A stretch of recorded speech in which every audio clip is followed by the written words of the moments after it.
ঢাকাই সিনেমার অন্যতম নায়িকা ইয়ামিন হক ববি মডেলিং দিয়ে শোবিজ ক্যারিয়ার শুরু। অংশ নিয়েছিলেন একটি সুন্দরী প্রতিযোগিতায়। বড় পর্দায় অভিষেক 2010 সালে খোঁজ দ্য সার্চ সিনেমার মাধ্যমে। 2013 সালে অ্যাকশন ঘরানার দেহরক্ষী সিনেমায় অভিনয় করে নজর কাড়েন এ নায়িকা।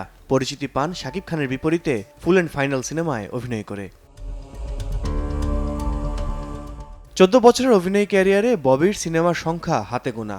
2019 সালে বেপরোয়া সিনেমার মাধ্যমে আলোচনায় ছিলেন এই নায়িকা। এরপর সিনেমা মুক্তি পেলেও সাফল্যের মুখ দেখেনি ববি অভিনীত কোনো সিনেমা।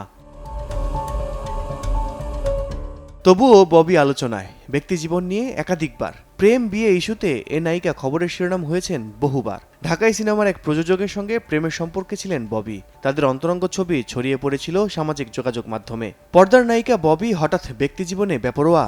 সম্প্রতি কিছু ঘটনায় এমন প্রশ্ন ফিল্ম সংশ্লিষ্টদের মনে। ঈদুল আজহায় মুক্তি পাওয়া ময়ূরাক্ষী সিনেমার পরিচালককে চর মেরেছেন ববি, এমন শিরোনামে সয়লাভ নেট দুনিয়া। হঠাৎ কেন বেপরোয়া ববি, এ প্রশ্নের উৎপত্তি ঠিক এখান থেকেই।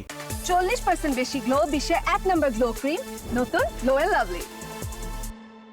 ময়ূরাক্ষীর পরিচালক রাশিদ পলাশের বিরুদ্ধে ববির একাধিক অভিযোগ। পারিশ্রমিক পরিশোধ থেকে শুরু করে সিনেমার শুটিং, এসব নিয়ে ছিল অভিযোগ, যা শেষমেশ হাতাহাতিতে গড়ায়। নিকেতনের একটি বাসায় এই ঘটনা ঘটেছে, এমনটাই নিশ্চিত করেছেন চলচ্চিত্র সংশ্লিষ্ট কেউ।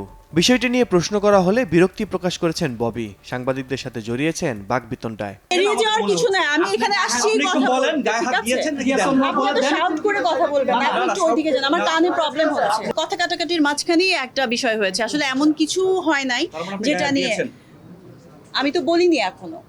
বলেছি আমি, রাশিদ পলাশ অবশ্যই আমার বন্ধু না, সে আমার একটা ছবির ডিরেক্টর, এবং আমার মনে হয় যে আমার একটু জেনে শুনে এই ছবিটা সাইন করা উচিত ছিল, যে সে আসলে কিভাবে আমাকে প্রডিউসারের সামনে প্রেজেন্ট করছে, যে উনি ছবিটা করছে, উনিই পুরো দায়িত্বটা নিচ্ছে, এসব এরকম কিন্তু কোনো বিষয় ছিল না।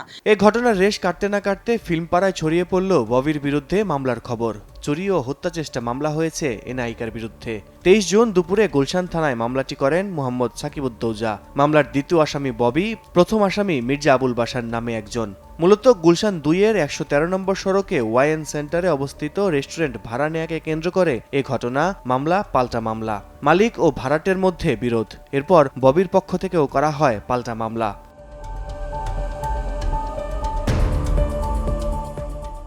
যদিও মামলায় জামিন পেয়েছেন ঢাকাই সিনেমার এই নায়িকা, তবুও এসব ঘটনায় আলোচনায় ববি। ফিল্মপাড়ায় ছড়িয়ে পড়েছে তার বিয়ের খবর।